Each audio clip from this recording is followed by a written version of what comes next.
Film की शुरुआत में हमें एक आदमी नेम सेबेस्टियन को दिखाया जाता है जो अपनी वीडियो लैपटॉप में रिकॉर्ड कर रहा होता है, जिसमें वो कहता है कि मैं आपको एक सच्ची कहानी सुनाने वाला हूँ। एक समय वैगनर नाम का आदमी जो तिजोरियां बनाया करता था, उसके परिवार की मृत्यु हो गई थी, जिसके बाद उसने 4 ऐसी तिजोरी बनाई जिसे दुनिया के सबसे मुश्किल तिजोरी माना जाता है, जिसे कोई भी नहीं खोल सकता।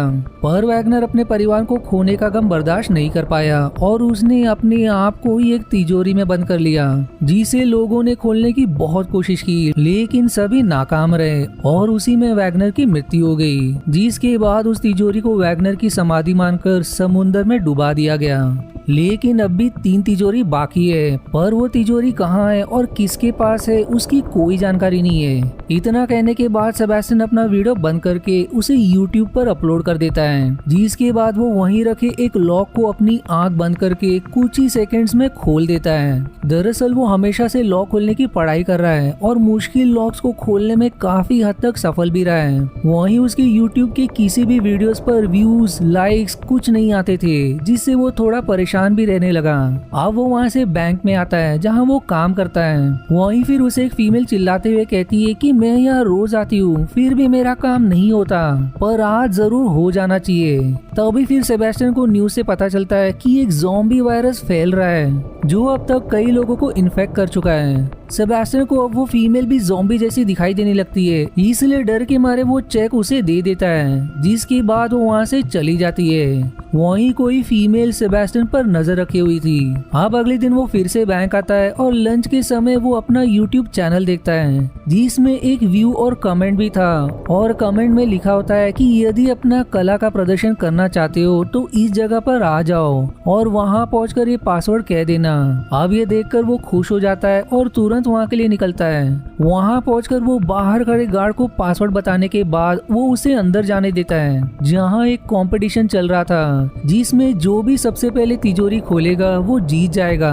और अब पहला राउंड शुरू हो जाता है। सभी फिर अपनी अपनी तिजोरी खोल देते हैं और सेबेस्टियन चौथे नंबर पर आता है, जिसके बाद सेमीफाइनल राउंड होता है जिसमें 4 लोग थे और 2 ही लोग फाइनल में जाएंगे, जिसमें सेबेस्टियन दूसरे नंबर पर आता है। वही लोग खिलाड़ियों पर बेट भी लगा रहे थे, जिसके बाद फाइनल राउंड शुरू हो जाता है, जिसमें बहुत ही मुश्किल तिजोरी को सिर्फ 3 मिनट में खोलना था। दूसरा आदमी समय शुरू होते ही काम पर लग जाता है, लेकिन सेबेस्टियन आराम से खड़ा था। वो इधर उधर की चीजें देखने लगता है और जब 30 सेकेंड्स बचे होते हैं तो वो तिजोरी पर हाथ रख के पहले उसे महसूस करता है और फिर सिर्फ 9 सेकेंड्स में उसे खोल भी देता है, जिसे देखकर सभी हैरान हो जाते हैं। पर उसका कॉम्पिटिटर एकदम गुस्सा हो जाता है और जैसे ही वो उसे मारने आगे बढ़ता है तो गार्ड उसे पकड़कर बाहर फेंक देता है। वहीं फिर उसे एक लड़की ग्वेंडोलिन दिखाई देती है, जिसे देख वो उसे पहले ही नजर में पसंद करने लगता है। दरअसल ग्वेंडोलिन पेशे से एक चोर है और ये वही है जो बैंक में सेबेस्टियन पर नजर रख रही थी। अब सेबेस्टियन घर आकर उस कंपटीशन में जीती हुई ट्रॉफी को अपने माता पिता की फोटो के पास रख देता है।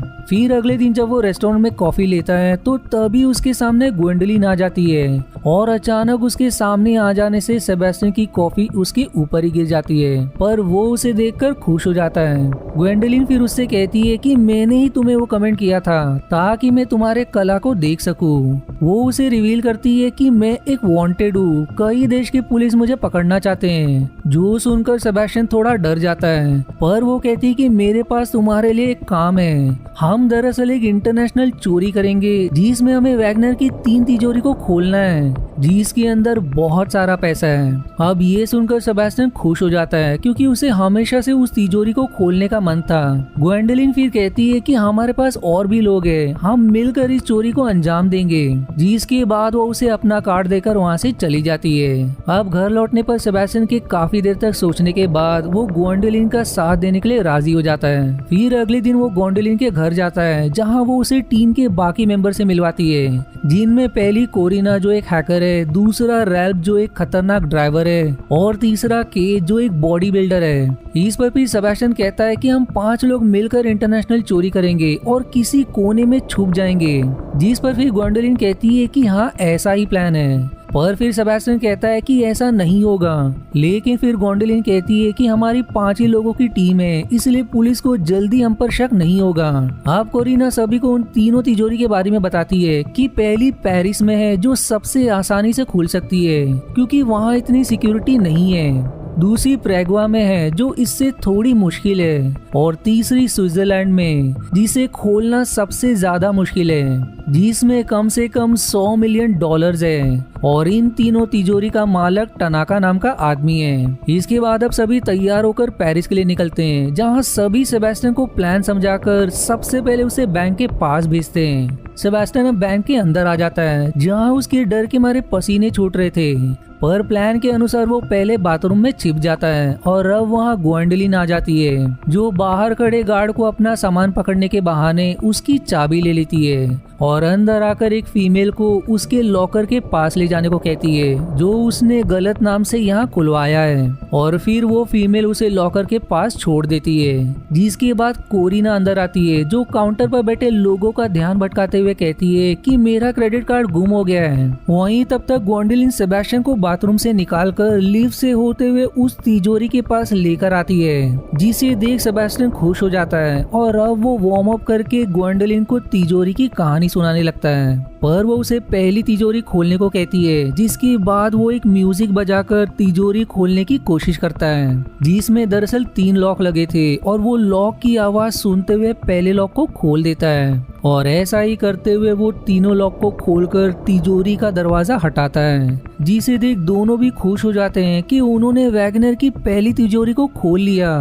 वो अब उस तिजोरी का सारा पैसा बैग में भरना शुरू करते हैं, जहां अब गोंडोलिन कहती है कि ये तो बस शुरुआत है, 2 और बाकी है। और फिर तभी उनका काम होने के बाद केज बैंक में आ जाता है जो बाकियों का ध्यान भटकाता है और मौका देख सेबेस्टियन और गोंडोलिन दोनों बाहर आ जाते हैं और उनके बाहर आने के बाद सभी वैन में बैठकर वहां से निकल जाते हैं। अब इनकी चोरी की खबर इंटरपोल ऑफिसर डेला को लग जाती है क्योंकि बैंक के बाहर लगे सीसीटीवी में गोंडोलिन और केज की फोटो आ गई थी। वो अब बाकी ऑफिसर्स को बताती है कि 5 साल पहले भी उन्होंने चोरी की थी। मैं इन्हें पकड़ने ही वाला था कि वो बचकर भाग गए। मुझे लगता है कि इनके पास अब और मेंबर है और शायद ये इसके बाद ब्रेक जाएंगे दूसरी तिजोरी के पैसे चोरी करने, पर इस बार मैं इन्हें नहीं छोड़ूंगा। वहीं दूसरी तरफ सफल चोरी करने के बाद सभी अब पार्टी मना रहे होते हैं, जिस दौरान सेबेस्टियन गोंडोलिन के कमरे में आता है, जहां गोंडोलिन उससे अपने बारे में शेयर करती है कि मेरे माता पिता बहुत अमीर थे लेकिन वो मुझ पर ध्यान नहीं देते थे और तभी मैं केज से मिली और तब से मैं चोर बन गई। वहीं इन दोनों के बातें करने से केज को बुरा लग रहा था क्योंकि वो गोंडोलिन को पसंद करता है। अब अगले दिन वो तीनों ब्रेक के लिए निकलते हैं और सभी बैंक के सामने आ जाते हैं, जहां कोरिना बताती है कि ये बैंक बहुत ही एडवांस है, इसलिए हमें बहुत सावधानी बरतनी होगी। जो सुनकर सेबेस्टियन थोड़ा डर जाता है। वहीं डेला भी सारे ऑफिसर्स के साथ बैंक के बाहर ही नजर रखे हुए था ताकि जैसे ही वो चोरी करने आए वो उन्हें पकड़ ले। इधर गोंडोलिन सेबेस्टियन को समझाकर उसकी हिम्मत बढ़ाती है, जिसके बाद वो बैंक के अंदर जाता है जहां वो कोरिना की दी हुई नकली आईडी की मदद से आगे बढ़ते जाता है और कोरिना उसे इंस्ट्रक्शन भी देते जा रही थी। अब आगे बढ़ने पर उसे 2 दरवाजे दिखाई देते हैं, जिसमें से वो उल्टे तरफ जाता है और फिर लिफ्ट की मदद से उस तिजोरी की तरफ जाता है। पर कैमरे पर नजर रख रहे गार्ड्स को उस पर शक हो जाता है कि दरवाजे से अंदर जाने के बाद वो बाहर नहीं आया। वहीं अब सेबेस्टियन एक गेट के पास आता है जो लॉक था। फिर कोरिना उसे अपनी उंगली को चाबी की तरह घुमाने का नाटक करने को कहती है ताकि किसी को भी शक ना हो और तब तक वो हैक करके गेट खोल लेती है, जहां सेबेस्टियन को गोंडोलिन मिलती है और दोनों लिफ्ट की मदद से तिजोरी के पास आते हैं। पर तभी वहां गार्ड्स उन पर हमला कर देते हैं, पर गोंडोलिन अपनी बहादुरी का प्रदर्शन करते हुए सभी को बेहोश कर देती है, जिसे सेबेस्टियन देखकर एकदम दंग रह जाता है। इधर गार्ड्स को सीसीटीवी से मालूम हो जाता है कि दरवाजा हैक करके खोला गया है, इसलिए वो सारे दरवाजे बंद कर देते हैं, जिससे अब कोरिना केज को प्लान भी अपनाने को कहती है और फिर वो अपना मास्क लगाकर बैंक के अंदर आता है और सभी को गन दिखाकर एक जगह खड़े होने को कहकर काउंटर वाली फीमेल से सारे पैसे बैग में भरने को कहता है ताकि सभी का ध्यान भटक सके।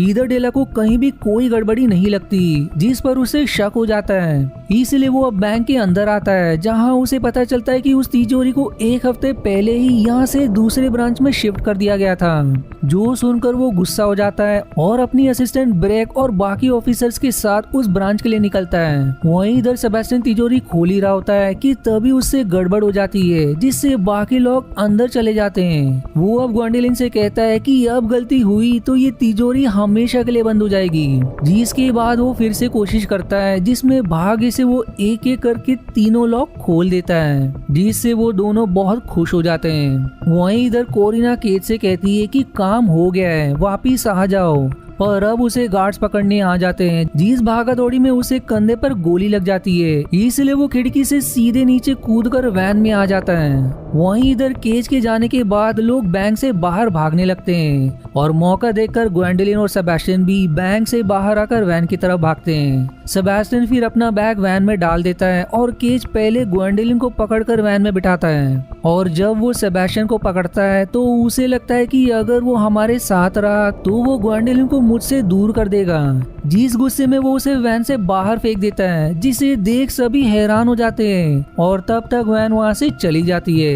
इधर दुर्भाग्य से पुलिस वाले सेबेस्टियन के पीछे पड़ जाते हैं, इसलिए वो एक साइकिल चुरा कर भागने लगता है। पर वहीं डेला भी बैंक तक आता है, जहाँ उसे पता चलता है कि तिजोरी चोरी हो गई है और सारे सीसीटीवी भी ब्लैंक है। जो सुनकर वो एकदम गुस्सा हो जाता है। वहीं दूसरी तरफ सेबेस्टियन पुलिस को चकमा देते हुए एक ट्रेन में चढ़ जाता है। वहीं यहाँ ग्वेंडोलिन केज से सवाल करती है कि आखिर तुमने ऐसा क्यों किया, जिस पर फिर केज बचाव में कहता है कि अगर मैं ऐसा नहीं करता तो हम सब फंस जाते और अब तो हमें उसकी जरूरत भी नहीं है। हमारे पास इतना पैसा है कि हमें तीसरी तिजोरी को खोलना भी नहीं पड़ेगा। पर ग्वेंडोलिन कहती है कि मैं ये मिशन पैसे के लिए नहीं कर रही हूँ और फिर गुस्से में आकर वो वैन से बाहर निकल जाती है।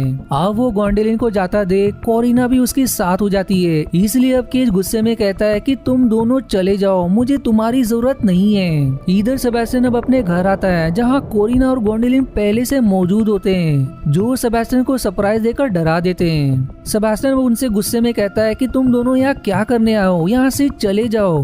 पर ग्वेंडोलिन उसे समझाती है कि केज ये मिशन सिर्फ पैसों के लिए करना चाहता था, लेकिन मैं इतिहास में अपना नाम दर्ज करना चाहती हूँ और हम तुम्हारे बगैर तीसरी तिजोरी नहीं खोल सकते। जिस पर अब सेबेस्टियन उनकी बात मानते हुए कहता है कि अब तो मुझे भी बस उस तिजोरी को खोलकर अपने हाथों की खुजली कम करने का मन है। जो सुनकर वो दोनों हंसने लगते हैं। वहीं दूसरी तरफ डेला को यूट्यूब पर सेबेस्टियन की वीडियो मिल जाती है और अब वो ब्रेक को बुलाकर उसे बताता है कि इस बंदे को उन्होंने हायर किया है तिजोरी खोलने, जिसका कोई क्रिमिनल रिकॉर्ड भी नहीं है और उन लोगों ने इसे अपना काम होने के बाद वैन से बाहर फेंक दिया, जो अब शायद डरा हुआ होगा, जिसकी मदद से शायद हम उसे पकड़ भी लें, जो शायद हमें उनके मास्टरमाइंड तक पहुंचा देगा। वहीं अब सेबेस्टियन और बाकी स्विट्जरलैंड के लिए निकलते हैं, जहां डेला पहले से उस कसिनो के बाहर अपने साथियों के साथ होता है, क्योंकि तीसरी तिजोरी यही कसिनो में है। तभी फिर एक ऑफिसर को कोरिना का सिग्नल मिलता है, जिसमें वो कहते हैं कि हम 5 बजे कसिनो के अंदर जाएंगे। इसलिए डेला 5 बजे का इंतजार करता है और 5 बजते ही वो तुरंत कसिनो के अंदर आकर मैनेजर से कहता है कि तिजोरी खतरे में है। जिस पर फिर मैनेजर कहती है कि हमें पता है, आप लोगों ने ही हमें बताया था। जो सुनकर डेला एकदम हैरान हो जाता है। जिस पर फिर मैनेजर कहती है कि 8 घंटे पहले हमें इंटरपोल से फोन आया था कि तिजोरी चोरी होने वाली है, इसलिए हमने तिजोरी को दूसरी जगह भिजवा दिया। जिसके बाद अब मूवी 8 घंटे पहले के समय पर मुड़ जाती है, जहां कोरिना ने ही मैनेजर को फोन करके कहा था कि तिजोरी चोरी होने वाली है। इसलिए मैनेजर गार्ड्स को फोन करके बुलाती है ताकि वो तिजोरी को यहाँ से ले जा सके। लेकिन जिस गाड़ी में वो गार्ड्स होते हैं उसी गाड़ी के अंदर ग्वेंडोलिन घुस जाती है और दोनों गार्ड्स को मारकर उन्हें बेहोश कर देती है। जिसके बाद वो और सेबेस्टियन दोनों गार्ड्स के कपड़े पहनकर कसिनो में आते हैं और गाड़ी में तिजोरी डालकर उसे ले जाने लगते हैं। जिसके बाद अब मूवी प्रेजेंट समय में आ जाती है, जहाँ डेला एकदम गुस्सा हो जाता है और अपनी ऑफिसर्स के साथ उन्हें ढूंढने निकलता है। वहीं कसिनो के पास केज और राल्फ भी होते हैं, जो बाकियों की तिजोरी लूटने के बाद उनसे पैसे लेने के लिए आए थे। पर तभी उसे ग्वेंडोलिन की लोकेशन का पता चलता है कि वो यहाँ नहीं है। वहीं कोरिना को भी मालूम हो जाता है कि केज अब ग्वेंडोलिन के पास जा रहा है, जो वहीं कसिनो के पास ही थी, इसलिए वो केज के पास आ रही होती है। लेकिन तब तक वो दोनों वहाँ से भाग जाते हैं और दुर्भाग्य से डेला कोरिना को पकड़ लेता है। पर समय रहते वो ग्वेंडोलिन को मैसेज करके बता देती है कि केज और बाकी तुम्हारे पीछे आ रहे हैं, जिसके बाद वो अपना फोन तोड़ देती है। डेला अब उसे धमकाते हुए उससे पूछता है कि बाकी लोग कहाँ हैं, जिस पर ब्रेक उसे रोककर कोरिना से शांति से कहता है कि हमें उनका पता बता दो, हम तुमसे वादा करते हैं कि तुम्हारे भाई की हमेशा रक्षा करेंगे। दरअसल कोरिना अपने भाई से सबसे ज्यादा प्यार करती है और अगर वो जेल में गई तो उसके बाद उसके भाई को संभालने वाला कोई नहीं होगा, इसलिए वो ब्रेक का ऑफर मान जाती है और वो उन्हें ग्वेंडोलिन के पास ले जाने लगती है। वहीं इधर ग्वेंडोलिन गाड़ी चला रही होती है और पीछे सेबेस्टियन तिजोरी खोलने की कोशिश कर रहा होता है, जिसमें 7 लॉक लगे थे। वो फिर म्यूजिक चालू करता है और उसे खोलने की कोशिश करता है, जिसमें से अब तक वो 6 लॉक खोलने में सफल हो जाता है। पर तभी ग्वेंडोलिन आगे रास्ते के अनुसार गाड़ी को तेजी से घुमा देती है, जिससे वो गिर जाता है। पर फिर से कोशिश करके वो पूरे लॉक को खोलकर तिजोरी खोल लेता है, जिससे अब दोनों की खुशी का ठिकाना नहीं रहता, क्योंकि वो 3 सबसे मुश्किल तिजोरी को खोलने में सफल रहे। जिसके बाद वो गाड़ी को एक जगह रुकाकर सारे पैसे बैग में भर लेते हैं। पर तभी वहाँ केज और राल्फ आ जाते हैं, जहाँ केज उन पर गन तानकर उनसे पैसे मांगता है। पर ग्वेंडोलिन इसके लिए मना कर देती है, इसलिए वो सेबेस्टियन को शूट कर देता है। लेकिन उसके गन में कोई गोली नहीं थी, जिसके बाद ग्वेंडोलिन उस पर गन तानकर कहती है कि मुझे तुम पर पहले से ही भरोसा नहीं था, इसलिए मैंने तुम्हारे गन में गोली नहीं डाली थी। और अब वो दोनों को गाड़ी से बांध देती है और उनकी कार लेकर सेबेस्टियन के साथ वहाँ से चली जाती है। पर उनके जाने के बाद वहाँ डेला भी आ जाता है, जो केज और राल्फ को पकड़ लेता है। इधर वो दोनों भागते हुए एक नाव के पास आ जाते हैं, पर दुर्भाग्य से वहाँ डेला भी पहुंच जाता है, जो उन पर गन तान कर सरेंडर करने कहता है। लेकिन ग्वेंडोलिन भी उस पर गन तान देती है और फिर वो उसे पैसे का लालच देने की कोशिश करती है, लेकिन वो ना मानकर कहता है कि मैं 5 साल से तुम्हारे पीछे पड़ा हूँ और तुम्हें पकड़ना ही मेरी सबसे बड़ी जीत होगी। इसलिए अब कोई चारा ना होने पर ग्वेंडोलिन कहती है कि मैं सरेंडर करूंगी, पर तुम्हें सेबेस्टियन को छोड़ना होगा क्योंकि वो कोई क्रिमिनल नहीं है। जिस सौदे पर डेला मान जाता है, पर सेबेस्टियन जाने से मना कर देता है। लेकिन ग्वेंडोलिन उसे समझाती है कि मैं जेल से निकलकर वापस तुम्हारे पास ही आऊंगी। जिसके बाद अब वो नाव में बैठकर वहाँ से चला जाता है और डेला भी ग्वेंडोलिन को पकड़ लेता है। इधर सेबेस्टियन को उसका पासपोर्ट भी मिलता है, जहां ग्वेंडोलिन ने सबके लिए अलग अलग पासपोर्ट बनवाया था, जिसे देख उसे उसके साथ बिताए पल याद आने लगते हैं। जिसके बाद ये सीन यहीं कट हो जाता है। अब हमें कैलिफोर्निया का सीन दिखाया जाता है, जहां सेबेस्टियन ने ग्वेंडोलिन सेफ एंड लॉक नाम का एक शॉप खोला होता है। फिर तभी सेबेस्टियन के पास 2 लोग मिलने आते हैं, जिनके पास भी एक तिजोरी का नक्शा होता है। वो फिर उससे सवाल करते हैं कि क्या तुम इसे खोल सकते हो, जिसे देख सेबेस्टियन एकदम खुश होकर उनसे कहता है कि हाँ मैं इसे खोल सकता हूँ। और इसी मिस्टीरियस एंडिंग के साथ ये मूवी यहीं समाप्त हो जाती है। अब अगर इस मूवी की बात करें तो ये army of the dead movie का प्रीक्वल है, इसलिए यदि आपको इसकी आगे की कहानी जाननी है तो आप उस मूवी को देख सकते हो। और इस फ्रेंचाइज में एक और मूवी आने वाली है, जिसका नाम प्लैनेट ऑफ द डेड हो सकता है। वहीं अगर आपको ऐसी मूवी पसंद है तो इससे भी बेहतर एक मूवी मैंने ऑलरेडी की है, जिसका नाम वॉल्ट है, जिसका लिंक मैंने आई बटन और डिस्क्रिप्शन में मेंशन किया है। और आज के वीडियो में इतना ही। आशा है आपको मेरी एक्सप्लेनेशन पसंद आई। यदि हाँ तो प्लीज वीडियो को लाइक करना और चैनल को सब्सक्राइब करके सपोर्ट करना ना भूलें। मिलते हैं अगले एक्सप्लेनेशन वीडियो में, तब तक के लिए धन्यवाद दोस्तों।